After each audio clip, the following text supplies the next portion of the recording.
Hello everyone, welcome back to my channel Rainbow Love Forever and good afternoon to all of you guys. এখন বাজে দুপুর 2টো। তো আমি just now কাজ থেকে বাড়ি এলাম। আজকে আমার হাফ ডে করেছি কারণ বিকেলবেলা রেডি হয়ে আমাদের বেরোতে হবে। তো আজকে আমাদের 10টা 10:30টায় ট্রেন আছে। তো আমরা 8টা 8:30টার মধ্যে বাড়ির থেকে বেরিয়ে যাবো। কালকে রাত্রিবেলা আমি ভেবেছিলাম যে চুল দাড়ি সব কিছু যা যা সেলুনের কাজ আছে আমি করে নেব, কিন্তু কালকে 10:30টা বেজে গেছিলো আমার কাজ থেকে বেরোতে বেরোতে। তো যেই কারণে আমি কিচ্ছু করতে পারিনি। তো আজকে দুপুরবেলায় আমার টাইম, আমি এখন যাব সেলুনে। তো সেলুন থেকে এসে স্নান করব, লাঞ্চ করব, একটু রেস্ট করে নেব। তো রেস্ট করে উঠে আমরা রেডি হয়ে ট্রেনের উদ্দেশ্যে বাড়ির থেকে বেরিয়ে যাব। তো তোমরা গাইস সাথে থাকো, স্টে টিউনড উইথ মি। আমি বেরিয়ে পড়লাম সেলুনের উদ্দেশ্যে। এও আমার সাথে চুল কাটতে। কোথায় ঘুরে বেড়াচ্ছিস? কোথায় ঘুরে বেড়াচ্ছিস? আমি ঘুরে বেড়াচ্ছি। তুইও চুলটা কাটবি সেটা বল। সেটা কাটবো, কিন্তু কিন্তু কিন্তু সেলুনের ছেলেটা বললো যে আমি এখন বাড়িতে খেতে গেছি। তো খাওয়া থেকে আস্তে আস্তে 4:30 বাজবে, এখনই বাজে 3:30। ঠিক আছে, আমরা ভাবলাম যে একটু কাজ আছে, কাজটা মিটিয়ে তারপরে আবার সেলুনে আসবো। তো গাইজ এখন বাজে 4টে, কিন্তু এখনও ওই ভাইয়ের পাত্তা নেই যে চুল কাটবে।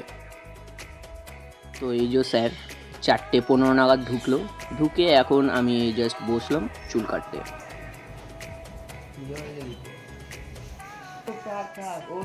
জাস্ট চুলটা কেটে আবার উধাও হয়ে গেছে, কারণ এখানে এরকমই হয়। আর আবার ঘুরে এলো, ঘুরে এসে এবার আমার দাড়ি কাটছে। তো গাইজ আমি স্যালন থেকে এসে ফ্রেশ হয়ে নিয়েছি। তো এখন আমাদের বেরোনোর পালা, তাই আস্তে আস্তে রেডি হচ্ছি। তো গাইজ আমরা রেডি হয়ে গেছি, আমরা এখন বেরোবো আর যাবো শিয়ালদা। তো ট্রেনে উঠে তোমাদের সাথে আবার দেখা হচ্ছে। কি বলবি? মিস করবো 7 দিন, তারপরে আমাকে মিস করবে। আমরা এলে ওরা আবার কোথায় যাবে? পুরী যাচ্ছে। আমরা এলে আমরা 13 তারিখ ফিরবো, তো ওরা 13 তারিখের পরে আবার পুরী বেরোচ্ছে। মিস করবো এই চমুটাকে, বড় চমু। 8:30 বাজে। তো গাইজ চলো টাটা, আমরা বেরোচ্ছি। প্রায় 45 মিনিট পার করে এসে অ্যাটলিস্ট শিয়ালদা পৌঁছলাম। তো এই যে আমাদের ট্রেন, আর এই যে ঘরের পিএম। ট্রেনে ওঠার প্রায় 2 ঘন্টা পর আমরা ডিনার করলাম, আর ডিনারে ছিল পরোটা, ভেন্ডির একটা তরকারি আর খাসির মাংস। এরকম দূরপাল্লার ট্রেনে আমি জানি না কার কার ঘুম আসে বা আসে না, আমার তো হয় না ভাই। মাঝরাত্রিবেলায় যখন ঘুম ভাঙলো, উঠে দেখি মালদা থেকে গাড়ি ছাড়লো, আর ট্রেনের জানলার ঠিক মিডল তাকে আমি এমন একটা সিট পেলাম যে সকালবেলা চোখ খুলতে মনটা পুরো জুড়িয়ে গেল। গুড মর্নিং এভরিওয়ান, আমরা নিউ জলপাইগুড়ি স্টেশন চলে এসেছি। আর এখানকার ওয়েদার আমি তোমাদেরকে একবার দেখাচ্ছি। জাস্ট এখন বাজে 8টা, আর এখন আমরা নিউ জলপাইগুড়ি স্টেশন জাস্ট নামলাম। আর গাইজ এখানকার ওয়েদার দেখো, ওয়াও, জাস্ট ওয়াও। সোজা ওয়েদার তো সেই লেভেলের ওয়েদার। আবার কি, এই যে আমাদের ড্রাইভার দাদা আমাদের লাগেজগুলো প্যাকিং করছে।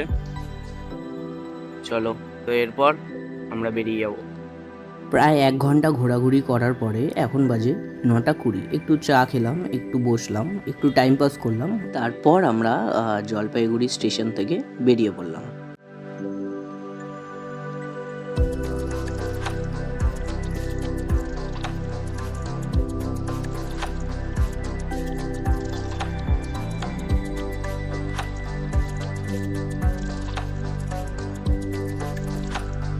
টাইম অনেকটাই হয়ে গেল।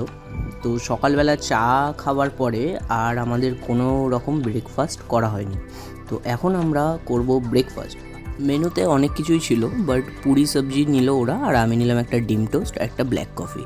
খাওয়া দাওয়ার পালা শেষ করে আমরা বেরিয়ে পড়লাম, আর পৌঁছে গেলাম আমরা আমাদের ডেস্টিনেশন। Welcome to Sikkim. হ্যাঁ গাইজ, আমাদের ফার্স্ট প্ল্যান হয়েছিল যে আমরা দার্জিলিং যাব, বাট প্ল্যান কোনো রকমভাবে ক্যান্সেল করা হলো। তো আমরা ভাবলাম যে আমরা যাব সিকিম। তো এইখানে দেখতে পাচ্ছ যে এখন জুলাই মাসে যে বর্ষার ওয়েদারটা থাকে, সেটাতে রাস্তাঘাট কীরকম থাকে।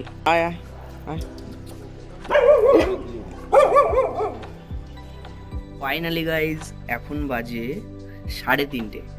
তো এখন আমরা আমাদের হোমস্টেতে পৌঁছেছি, আর আমি তোমাদেরকে একবার হোমস্টেটা ঘুরিয়ে দেখাচ্ছি।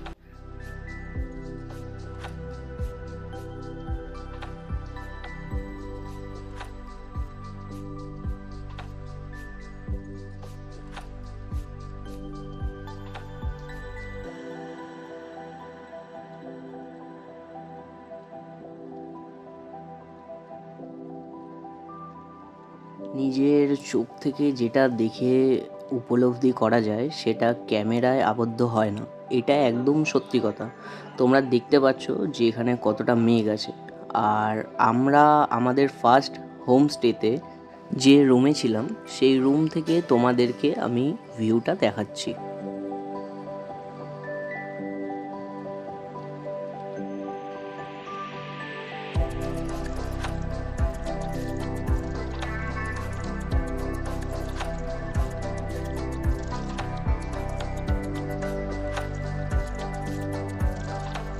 এখন বাজে গাইজ 4:15, বিকেল 4:15। আর এখন যাব আমরা লাঞ্চ করতে। লাঞ্চের মেনুতে কি কি থাকছে চলো দেখা যাক। আমাদের আজকে দুপুরের মেনুতে ছিল রাইস, পাঁপড় ভাজা, আলু পোস্ত, ডিমের কালিয়া, ডাল আর মাটন। দুপুরবেলা তো আর না, ওই জাস্ট বিকেলবেলা খাওয়া দাওয়া করে উঠে আমরা আমাদের হোটেলের বাইরের যে লুকসটা সেটা একবার দেখলাম। এই যে দেখো, এটা হলো রাস্তা, আর এই যে এটা আমাদের হোটেল। কম বেশি তোমরা সবাই জানো যে পাহাড়ি অঞ্চলে সন্ধ্যের পর থেকে আর কোথাও বেরোনো যায় না। তো আমরা জাস্ট লাঞ্চ করে উঠে এদিক ওদিকটা ঘুরে দেখছিলাম। গাইজ, আমরা অনেকক্ষণ আগে লাঞ্চ করে চলে এসেছি। বসে নিজেদের মতো একটু আমরা গল্পগুজব করছিলাম। তো এখন আমরা একটু রেস্ট করব, বিকেলবেলা উঠে আমরা আবার নিজেদের মতো করে আড্ডা দেব। 6:55, কোনো ডিপ্রেশন নেই, কোনো চিন্তা নেই যে অ্যালার্ম বাজলে আমাকে চোখটা খুলে বেরোতেই হবে। জাস্ট নাথিং গাইজ, ভিউটা দেখাচ্ছি।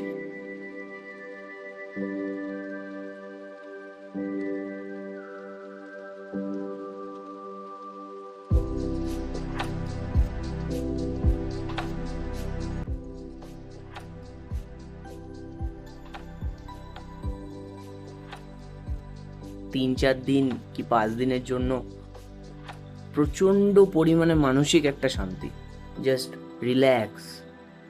যে জিনিসগুলোকে আমরা ধরতে পারি না সেই জিনিসগুলোই আমাদের চোখে দেখে শান্তি ফিল হয়। সো গাইজ, খুব টায়ার্ড লাগছে, চলো দেখা হচ্ছে নেক্সট ব্লগে খুব তাড়াতাড়ি। ততক্ষণ take care to all of you.